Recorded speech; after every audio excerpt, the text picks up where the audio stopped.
ओम नमः शिवाय। ओम नमो भगवते वासुदेवाय नमः। आप सभी का अपने YouTube चैनल में स्वागत है। आज हम सुनेंगे माघ मास का महात्म का 22वां अध्याय। इतना कहकर भगवान अंतर्धान हो गए।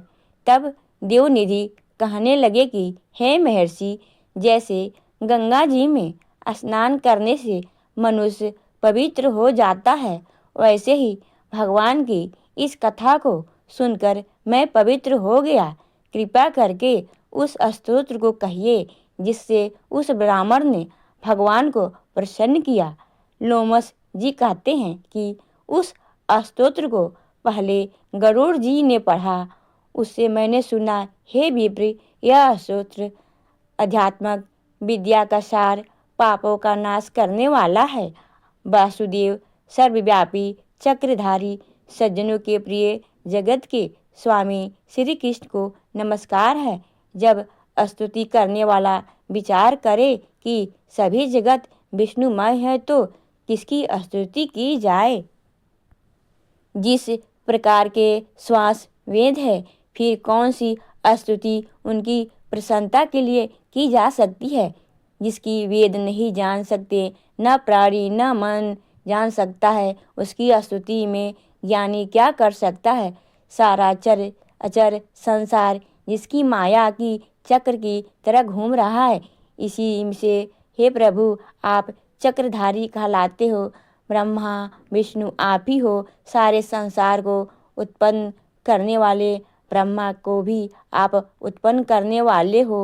जब जीव शरीर को धारण करता है तब उसके ज्ञान उत्पन्न होता है। तुम सब सुखों को दाता हो, इसके कोई संदेह नहीं है। आपके संपूर्ण सुखों को देने वाली बुद्धि उत्पन्न कर होती है। आप 5 कर्मेंद्रिय, 5 महाभूत तथा मन के विविध भाव हो। ब्रह्मा विष्णु की कल्पना से आप संसार की कल्पना इसी प्रकार करते हो जैसे पिता पुत्र की कवियों की जो रूप शोभा होता है, उन निर्गुण रूप की भगवान को मैं नमस्कार करता हूँ। जिससे ज्ञान रखने से श्रुतियों को कहे हुए कर्मों का लोग कहते हैं, उस परम ब्रह्म को मैं नमस्कार करता हूँ। मैं उस सतरूपी हरि को, जिसको योगी लोग सब प्राणियों में आत्म रूप को देखते हैं, उपासना करते हैं, जिसकी अद्वैत कहते हुए गाते हैं और यज्ञ करते हैं, उस माधव भगवान को मैं नमस्कार करता हूँ। मनुष्यों को माया तथा मोह में पैदा हुए विचित्र आभास, अहंकार तथा ममता को जानकर खो देते हैं, उस भगवान को मैं नमस्कार करता हूँ। संसार में मनुष्य के मोह रूपी वायु में सदा भभकने वाली ज्वाला आपके चरण कमल की छाया पहुँचाने में नहीं जलती, जिसके स्मरण मात्र से मोह अज्ञान रोग दुख दूर हो जाते हैं, उस अत्यंत रूप को मैं नमस्कार करता हूँ। जिससे मिल जाने पर और किसी दूसरे की इच्छा नहीं रहती, जिसको जानकर अवैधवादी आत्मा को देखते हैं। यदि विष्णु शब्द का अर्थ है और उसके विषय का ज्ञान एक ही होता, इस सत्य है तो माधव इन संसार की माया में फंसने से तेरे की ध्यान में रखता। यदि वेदांत दर्शन में भगवान हमारे संसार में व्याप्त है तो इसी सत्य से भगवान में भरी निर्मित शक्ति है, जो बीज नहीं है तो भी बिना बीज के स्वयं विद्यमान है।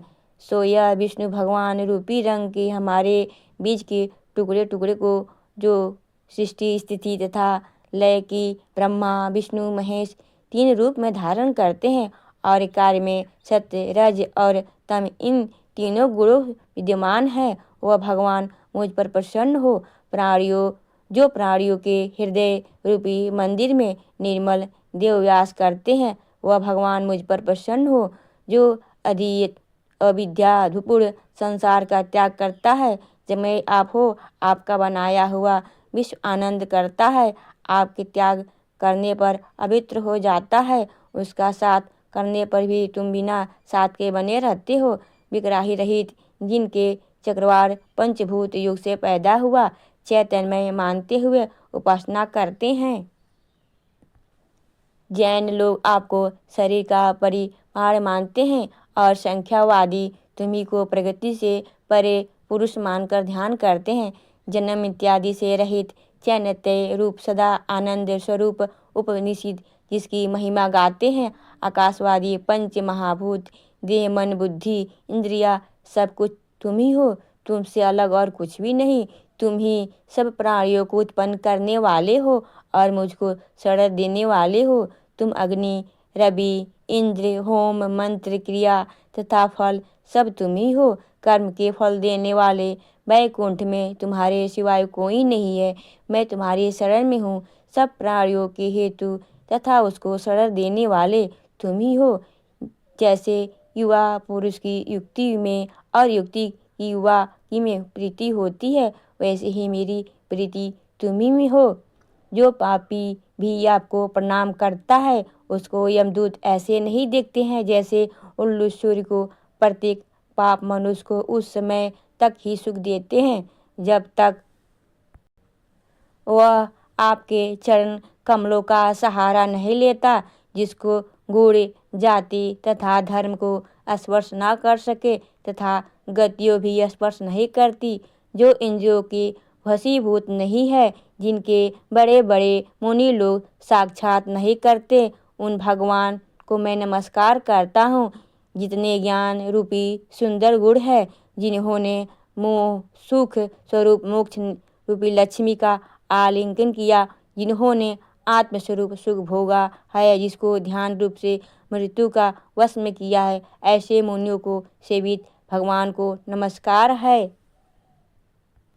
जो जन्मादि से अलग है, जिनको काम क्रोध आदि दोष दुख नहीं है देते, उस वासुदेव भगवान को मैं नमस्कार करता हूँ। जिनके ज्ञान की गति से अविद्या रूपी मल शुद्ध हो जाता है, जिनके ज्ञान रूपी शस्त्र से संसार रूपी शत्रु का नाश हो जाता है, उन दुखों के नाश करने वाले को मैं नमस्कार करता हूँ।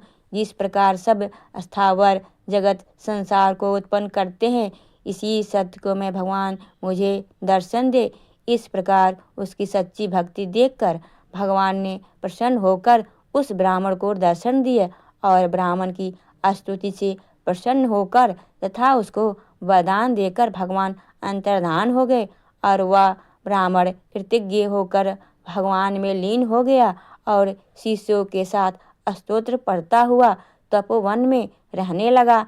जो कोई स्तोत्र को पढ़ता है अथवा सुनता है, उसकी बुद्धि पाप में नहीं लगती और ना ही पूरा फल दिखता है। इसके कीर्तन से मनुष्य की बुद्धि मन तथा इंद्रिया स्वस्थ होती है। जो भक्ति पूर्वक इसके अर्थ को विचार कर इसका जप करता है, वह वैश्वर पद को प्राप्त होता है। इसके सदैव पढ़ने से मनवांछित कार्य सिद्ध हो जाते हैं। मनुष्य सुपुत्र पाता है तथा धन पराक्रम और चिरगायु प्राप्त करता है। इसके पाठ से बुद्धि धन यश कीर्ति ज्ञान तथा धर्म बढ़ते हैं। दुष्ट ग्रहों की शांति होती है। यह व्याधियों व अनिष्टों को दूर करता है, दुर्गति को तारता है। इसके पढ़ने से सिंह व्याघ्र चोर भूत देव पिशाच और राक्षस का भय नहीं रहता। जो भगवान का पूजन करके इस स्तोत्र को पढ़ता है, वह पापों से ऐसे ही अलग रहता है जैसे जल पंख से कमल। जो इस स्तोत्र को एक काल दो काल या 3 काल पढ़ता है, वह अक्षय फल प्राप्त करता है। जो मनुष्य प्रातः काल इस स्तोत्र का पाठ करता है, वह इस लोक और परलोक में अक्षय सुख पाता है। देवहूति का बनाया हुआ यह स्तोत्र भगवान को अत्यंत प्रिय है और भगवान के दर्शन कराने वाला योग सागर नाम का यह स्तोत्र परम पवित्र है। जो कोई भक्ति पूर्वक इसको पढ़ता है, वह विष्णु लोक को जाता है। अब पिशाच मुक्त की कहानी कहते हैं इसके अगले अध्याय में। अगर आपको यह जानकारी अच्छी लगी हो तो वीडियो को लाइक करें, शेयर करें, सब्सक्राइब करें। ओम नमो भगवते वासुदेवाय नमः।